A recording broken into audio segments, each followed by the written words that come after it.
निम्न समीकरण से x और y के मान याद कीजिए। तो हमारे पास देखा ये कोई दो मैट्रिक्स दे रही है, x 7 5 y -3 प्लस 3 -4 1 2 बराबर दे रहे 7 6 15 और 14। तो इसमें क्या करना है, x और y का मान याद करना है। तो सबसे आंसर इसको ये दे रखा है, इसको वापस ये संख्या एक बार ऐसे कैसे लिखेंगे। लिखने के बाद ये है 2 है, इस मैट्रिक्स को गुणा करना, फिर प्लस है तो इसको अंदर को 2 से गुणा करेंगे। तो x को 2 को x से गुणा किया तो 2x, 2 को 5 से गुणा किया तो ये गया 10, फिर 2 को 7 से गुणा किया तो 14, फिर 2 को इसे गुणा करेंगे तो 2y माइनस, जैसे 2 को हम गुणा करेंगे y -3 से, 2 को इससे गुणा करेंगे तो वह 2y, फिर हम माइनस तो माइनस, 2 को 6 से 3 से गुणा किया तो 6, तो ये हो गया 2y - 6, तो 2y - 6, फिर है प्लस का प्लस, ये संख्या वापस ऐसे की ऐसे। अब क्या दो मैट्रिक्स होगी a प्लस बी, ये मैट्रिक्स और ये मैट्रिक्स, तो अब इनको ऐड करेंगे तो इनमें क्या जाए, पहला रो फर्स्ट मैट्रिक्स का, दूसरी मैट्रिक्स का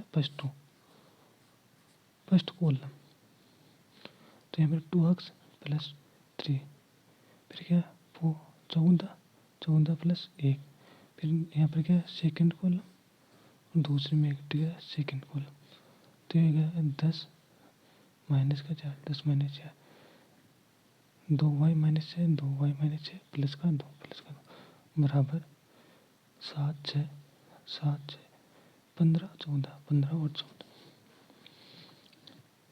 तो अब इसमें क्या ये मैट्रिक्स इसके बराबर हो गई, ये मैट्रिक्स A11 बराबर हो गया A11 के, ये बराबर, इसको ये बार सोल्व कर लेते हैं। ये तो ऐसा वैसे 10 में से 4 गया तो 6, 14 और 1 15, ये ऐसा।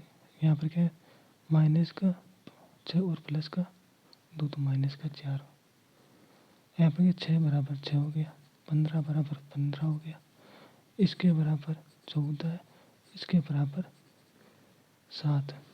तो अब एक समीकरण तो हो गया 2x + 3 बराबर 7, 2x + 3 बराबर 7, इसको दे दिया समीकरण नंबर 1।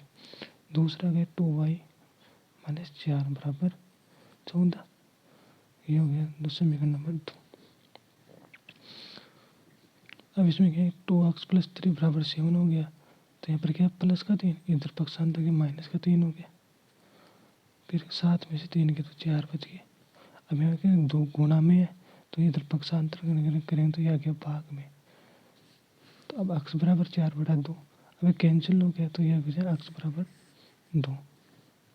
ऐसे कि 2y - 4 बराबर 14, अब इधर क्या माइनस का 4 पक्षांतर करते इधर आती प्लस का हो गया, फिर क्या 14 और 4 18 हो गया।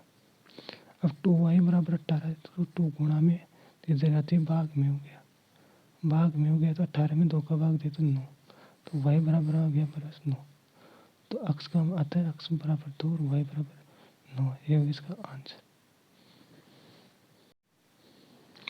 कभी कभी यहाँ से भी क्वेश्चन पूछ लिया जाए, कैसे देगा क्वेश्चन से, ये देगा मैट्रिक्स है बराबर है तो x और y का मान याद कीजिए। तो इतने से अगर समीकरण वो देगा तो उसमें डायरेक्ट ये ऊपर वाला नहीं करना, बस ये समीकरण इसके बराबर ये हो गया तो डायरेक्ट यहाँ से स्टार्ट करना, तो आंसर बराबर,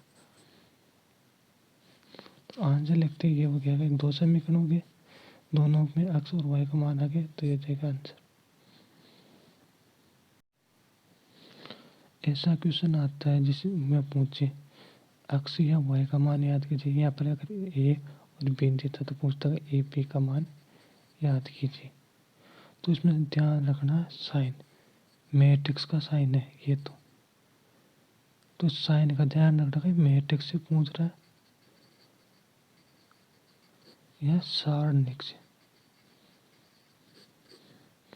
कि मैट्रिक्स में तो दोनों समीकरणों की इसके बराबर ये होता है कि A11 के बराबर A11 हो गया, A12 के बराबर A12 हो गया, A321 के बराबर A21 हो गया, A22 के बराबर A22 हो गया। जब ये किस में मैट्रिक्स का साइन होगा, यहाँ पर ये साइन देखना, क्वेश्चन सोल्व करो तब। तो मैट्रिक्स का साइन होता है तो इसके बराबर ये होता है, जबकि सारणिक में अलग होता है। तो सारणिक में ये क्वेश्चन ऐसे नहीं होगा। तो उसमें पूछेगा भी, उसमें यही कि अक्स और वाई का मान पूछेगा, लेकिन उसका फॉर्मेट अलग है। तो मोस्ट ऑफ स्टूडेंट इसी जगह गलती करते हैं, अक्सर वाई का मान पूछा लेकिन ये साइन नहीं देखते कि मैट्रिक्स का है या सारणिक का। तो मैट्रिक्स का आता है तो ऐसा होगा, इन दोनों को समीकरणों को बराबर कर लो और जो मान आ रहा है वो भी, या कोई संख्या कटते तो काट लो, या फिर अक्स का मान प्राप्त नहीं था, अक्स का मान जो रहा वो समीकरण दो में रख दो, उसके बाद जो आंसर आ गया वो प्राप्त हो गया। जबकि सारणिक में अलग रूल से होता है।